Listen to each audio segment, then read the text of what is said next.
in Sandyville, and it turned out that he wasn't reporting half of his income. So kind of abruptly, when I discovered this fact and decided I didn't want any parts of it, I lost the shop where I could do any work, so I had no source of income. And that's when I first came in contact with someone that had spent many years in West Virginia. He was not actually a native, but he was a long-term West Virginia person. And he reflects, I think, the best of people of West Virginia in his generosity and his kindness to me when I was in a bad situation. We met over a real estate transaction, and he simply handed me the keys to his house and his workshop, which was about 2,000 square feet of professional equipment, and said, come and go as you please. As long as you need it, it's yours to work with. And it kept me alive for 2.5 years and kept my family fed for 2.5 years. We lost him a few years ago, and the world's a whole lot worse off for him not being here. But my point to that is simply that I have found a place in this country that I feel very strongly about, even though I was not born here. My wife, on the other hand, has 10 generations of her family from Tucker County and the area around there that has lived here. And even if I wanted to leave, she wouldn't let me. So I'm here for keeps. Okay. In the course of the time that I started building my business here, I lost my wife of 28 years to a sudden illness, and probably about a little over a year later, Mary and I found ourselves together, and she's been a real blessing to me too. Just a constant source of strength, and helped me really come to grips with my faith. And as far as my faith goes, I'm not going to emphasize it a lot, but what I'm going to say is you have to have a foundation for your principles, and it has to be founded on the basis of something greater than yourself. I believe in God, I believe in the Bible, and I believe what it teaches me is the way I have to lead my life.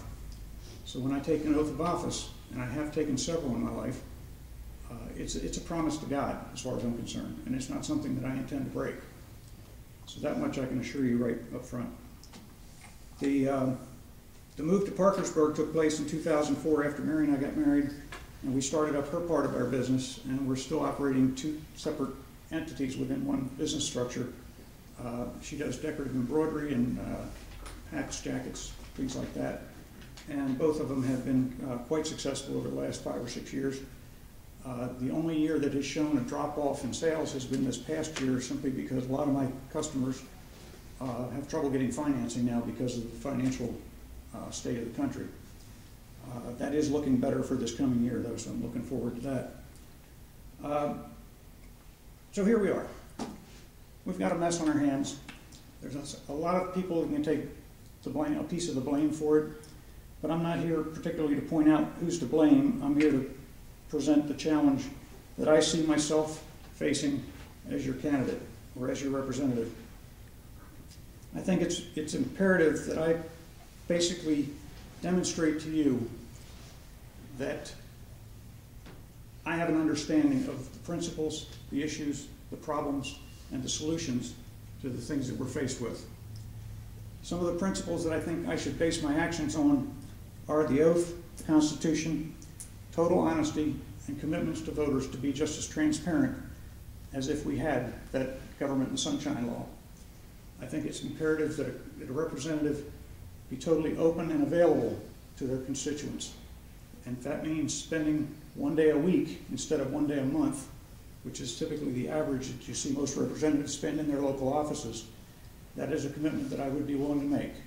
The typical operation in the House of Representatives is a 4-day schedule of voting, and the 5th day, there are no votes taken as a general rule unless it's a special circumstance.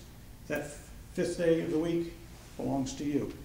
It belongs to you to bend my ears 6 ways from Sunday, telling me what you think about what's going on and where the emphasis should be. But one thing I need to make understood is my principles guide my decisions.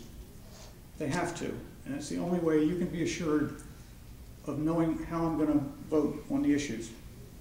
If you know my principles up front, if you agree with my principles, then you will agree with the way I vote on things.